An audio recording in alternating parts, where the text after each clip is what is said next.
Bom dia, boa tarde, boa noite, meus irmãos. Alisson Tonassi, mais uma vez para a gente falar de Umbanda, da nossa espiritualidade, né? O que acontece? Eu estava pensando nos posts que eu vi, que a pessoa tinha um pouco de dúvida como a espiritualidade pode trabalhar a matéria, né? Ou seja, você pega um quiumba, esses espíritos obsessores que movimentam coisas, que materializam coisas, dão pancadas na parede, soltam flashes de luz. Como é que isso ocorre, né?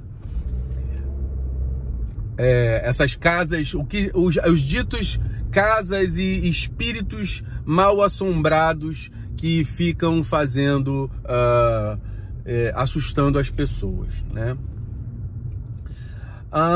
O primeiro lugar, para que ocorra um fenômeno espiritual materializado, ou seja, um fenômeno de efeito físico, a gente chama fenômenos de efeitos físicos.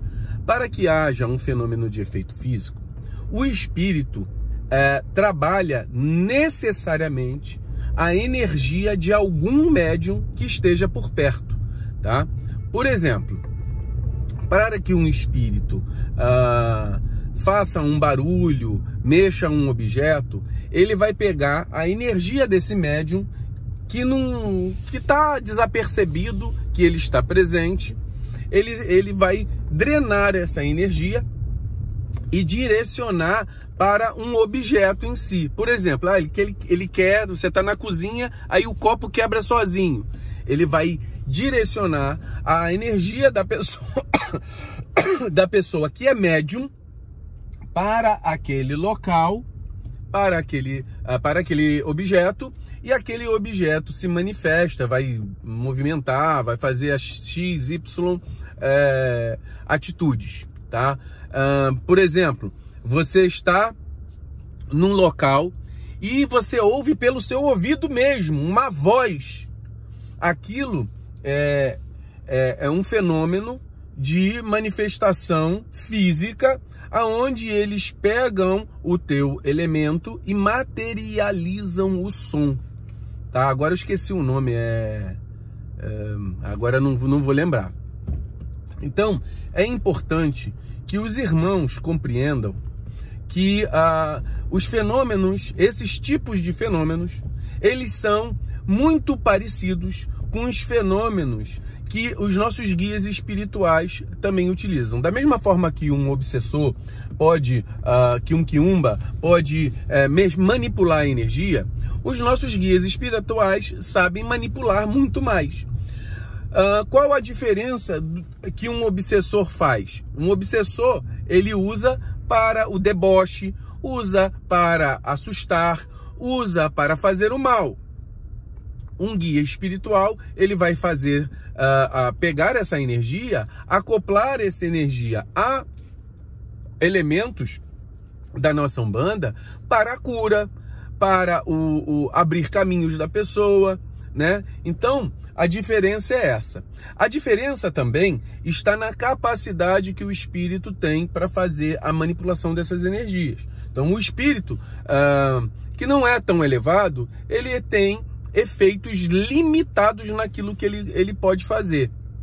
Um espírito elevado, ele tem um direcionamento mais abrangente, né? Por exemplo, olha, nós fazemos um trabalho de cura no nosso terreiro à distância, o Umbanda de Cura. O espírito do meu guia espiritual, seja ele o caveiro, o quimbandeiro, o boiadeiro ou o caboclo sete flechas, eles vão pegar a minha energia junto com a energia dos meus irmãos que estão naquela gira e vão colocar junto aos elementos que eles já direcionam para que a gente faça o trabalho espiritual. Colocada ali aquela energia, eles vão trabalhar também o direcionamento dessas energias para todas as pessoas que ali estão à distância. E um grupamento de espíritos que trabalham com eles vão levar essas energias.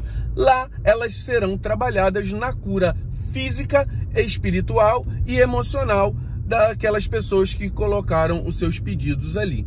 Então é assim que trabalha. A similaridade do que ocorre tanto com o obsessor quanto com o guia espiritual, ela ocorre por meio do ectoplasma do médium, de algum médium. Se não existindo médium, não haverá fenômeno. Então é por isso que os espíritos e os guias espirituais utilizam da gente para trabalhar trabalhando a nossa mediunidade, eles também trabalharão os processos de caridade, seja ela para espíritos bons, né? Vão trabalhar a caridade, e os espíritos quiumbas também vão dar processos obsessivos, inclusive doenças físicas causadas pela própria energia de algum médium próximo. Então, por exemplo, eu vou dar um exemplo quando Kardec começou a descobrir os fenômenos mediúnicos. Existiam as irmãs Crux, que tinham mediunidade, e a casa delas era assombrada.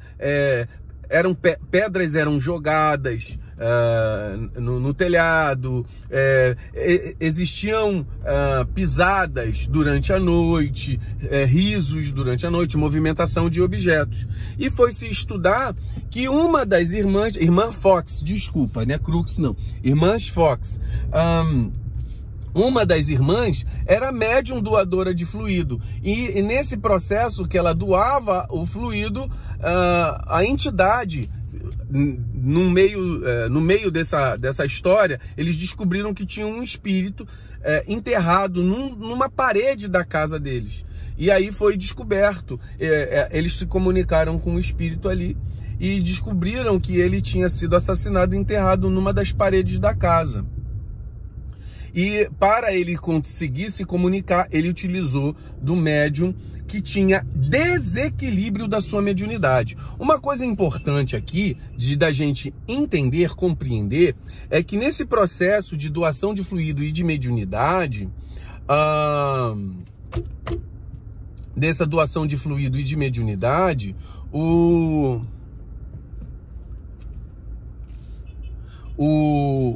guia espiritual, o médium, ele não consegue ter domínio sobre o ectoplasma e o fluido vital que ele mesmo está doando.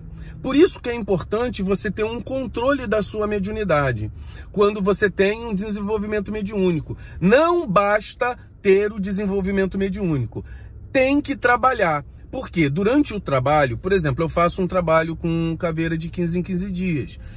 Eles mesmos removem o excesso de fluido que meu corpo produz numa proporção que dá para a próxima gira. Enquanto isso, eu não terei excessos de fluidos que poderão atrapalhar a minha vida. Certo? Tudo que em excesso, tanto a falta quanto o excesso atrapalham. Então esses excessos de fluidos não atrapalharão a minha vida até a próxima gira. Quando você não tem o domínio da tua energia, e quando você não tem um trabalho que drena o excesso dessa energia, você pode ter fluidos em excesso, aonde a espiritualidade negativa pode aproveitar você. Então a dica é: mantenha-se durante a semana em orações diárias, seja no momento que você vai dormir, no momento que você acorda. Você pode fazer um evangelho no lar semanal, fazer uma leitura de uma página, por exemplo, o livro de orações do Pai Paulo Ludogero, pegar um dia que ele tem um livro de orações umbandistas, né, já que nós estamos falando da Umbanda. Então, a gente ter o costume de ter equilíbrio. Por exemplo, no momento que você faz semanalmente, dentro do mesmo horário, orações que vão fortalecer o teu ambiente familiar, existem espíritos familiares que vão falar assim: olha, naquele horário, naquele dia, o médium do fluido também está doando fluido. Então eu vou pegar aquele fluido e vou utilizar para o bem, para poder fazer a harmonia da casa, tal. E não deixar os obsessores, os quiumbas se achegarem. Então, que a gente possa pegar essa dica e botar no nosso dia a dia.